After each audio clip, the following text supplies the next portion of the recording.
10 minute കൊണ്ട് നമുക്കൊരു അടിപൊളി ചിക്കൻ ബിരിയാണി ഉണ്ടാക്കാം. അതിനായിട്ട് നമുക്ക് ആവശ്യത്തിനുള്ള അരി എടുക്കുക. ഒരു 3-4 തവണ കഴുകിയതിന് ശേഷം നമുക്കതിലേക്ക് ആവശ്യത്തിനുള്ള വെള്ളം കൂടെ ഒഴിച്ചു കൊടുത്തൊന്ന് മാറ്റി വയ്ക്കാം. ഇനി നമുക്ക് ചിക്കൻ ബിരിയാണി ഉണ്ടാക്കാനായിട്ട് ആവശ്യമായിട്ടുള്ള ചിക്കൻ എടുക്കാം. അതിലേക്ക് മസാലപ്പൊടികളായ മഞ്ഞൾപ്പൊടി, മുളക് പൊടി, ഗരം മസാല, ചിക്കൻ മസാല ചേർത്ത് കൊടുക്കുക.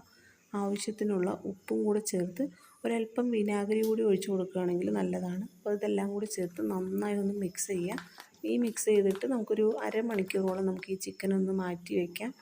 നല്ല ചിക്കനിലേക്ക് മസാലകളൊക്കെ പിടിച്ച് കഴിയുമ്പോൾ നല്ല ടേസ്റ്റ് ആയിരിക്കും. നമുക്കിനി അതിലേക്ക് ഒരു കുക്കർ അടുപ്പത്തേക്ക് വയ്ക്കുക. അതിലേക്ക് ആവശ്യത്തിനുള്ള എണ്ണ ഒഴിച്ച് കൊടുക്കുക. 2 ഏലക്ക ചേർക്കുക. അതുപോലെ തന്നെ ചെറിയൊരു കഷ്ണം പട്ടയും കൂടി ചേർത്ത് കൊടുക്കുക. നന്നായി മൂത്തതിന് ശേഷം നമുക്കിതിലേക്ക് എരിവിന് ആവശ്യമായിട്ടുള്ള പച്ചമുളക് ചേർത്ത് കൊടുക്കുക. പിന്നെ നമുക്കിതിലേക്ക് ആവശ്യത്തിനുള്ള സവോള ചേർത്ത് കൊടുക്കുക. ആദ്യം തന്നെ നന്നായിട്ടൊന്ന് വഴറ്റിയതിന് ശേഷം പെട്ടെന്ന് വഴണ്ട് കിട്ടാനായിട്ട് നമുക്കിതിലേക്കൊരു കുറച്ച് ആവശ്യത്തിനുള്ള ഉപ്പ് ചേർത്ത് കൊടുക്കാം. അതുപോലെ തന്നെ നമുക്കിതിലേക്ക് കുറച്ച് മഞ്ഞൾപ്പൊടി കൂടി ചേർത്തിട്ട് വഴറ്റിയെടുക്കുകയാണെങ്കിൽ നല്ല പെട്ടെന്ന് തന്നെ വഴണ്ട് കിട്ടും. അപ്പോൾ ഈ മഞ്ഞൾപ്പൊടി കൂടി ചേർത്ത് നന്നായിട്ട് വഴറ്റിയെടുക്കുക. അത്യാവശ്യം നന്നായി വഴണ്ടതിന് ശേഷം മാത്രം നമുക്കിതിലേക്ക് ആവശ്യത്തിനുള്ള തക്കാളിയും കൂടി ചേർത്ത് കൊടുക്കണം. അതുപോലെ തന്നെ നമുക്കിതിലേക്ക് ആവശ്യത്തിനുള്ള തക്കാളിയും കൂടി ചേർത്ത് കൊടുക്കുക.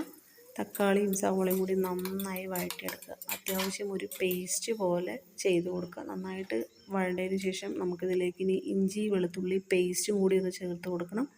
ഈ ഇഞ്ചി വെളുത്തുള്ളി പേസ്റ്റും തക്കാളി സവോള എല്ലാം കൂടെ നന്നായി വഴറ്റി പച്ചമണമൊക്കെ ഒന്ന് മാറുന്നവരെ വഴറ്റിയതിന് ശേഷം നമ്മൾ നേരത്തെ മസാല പരട്ടി വെച്ചിരിക്കുന്ന ചിക്കനും കൂടി നമുക്കിതിലേക്ക് ചേർത്ത് കൊടുക്കുക. എന്നിട്ട് നന്നായിട്ടൊന്ന് വഴറ്റുക. അപ്പോൾ ഈ ചിക്കൻ്റെയും പച്ചമണമൊക്കെ ഒന്ന് മാറുന്നവരെ ഒന്ന് വഴറ്റി കൊടുത്തതിന് ശേഷം നമുക്കിതുപോലെ ബിരിയാണി മസാല മേടിക്കാൻ കിട്ടും. അപ്പോൾ അതുപോലെയുള്ള ബിരിയാണി മസാലയാണത്. അപ്പോൾ നമ്മൾ ഈ മസാലയും കൂടി അതിലേക്കൊന്ന് ചേർത്ത് കൊടുക്കുക. അപ്പോൾ ഇതിൽ നല്ല അത്യാവശ്യത്തിനുള്ള എരിവും ഉപ്പും കാര്യങ്ങളൊക്കെ ഉണ്ട്. നമുക്കിനി എക്സ്ട്രാ വേറൊന്നും അങ്ങനെ ആഡ് ചെയ്യേണ്ടതായിട്ടില്ല. അപ്പോൾ നമ്മൾ ഈ മസാല പേസ്റ്റും കൂടിയിട്ടൊന്ന് നമുക്കിതിലേക്ക് ചേർത്ത് കൊടുക്കാം. എന്നിട്ട് നന്നായിട്ടൊന്ന് വഴറ്റത്. അപ്പോൾ ഈ ഒരു സ്റ്റേജിൽ കുറച്ച് കറിവേപ്പിലയും കൂടെ ചേർത്ത് കൊടുക്കേണ്ടത്. നന്നായിട്ട് വഴറ്റിയതിന് ശേഷം ഇതിലേക്ക് ആവശ്യത്തിനുള്ള വെള്ളം, നമ്മൾ അരി എത്രയാണ് എടുക്കുന്നത് വെച്ചാൽ അത് 1.5 ഗ്ലാസ് വെച്ച് വെള്ളം എടുക്കണം. അതിനനുസരിച്ചുള്ള വെള്ളവും നമുക്ക് ഒഴിച്ചു കൊടുക്കാം. ഈ വെള്ളം നന്നായി തിളച്ചതിന് ശേഷം മാത്രം നമുക്ക് ഈ അരി വെള്ളമില്ലാതെ കോരി നമുക്കിതിലേക്ക് ഇട്ട് കൊടുക്കണം. ഈ അരിയും കൂടെ ചേർത്ത് നന്നായിട്ട് മിക്സ് ചെയ്ത് കൊടുക്കുക. ഇപ്പോൾ നമുക്ക് വേണമെങ്കിൽ ഉപ്പൊന്ന് നോക്കിയിട്ട് ഉപ്പ് നമുക്ക് ആവശ്യത്തിന് ചേർത്ത് കൊടുക്കാവുന്നതാണ് കേട്ടോ. ഇതിൽ കറക്റ്റ് ഉപ്പും കാര്യങ്ങളൊക്കെ ഉണ്ടായിരുന്നു.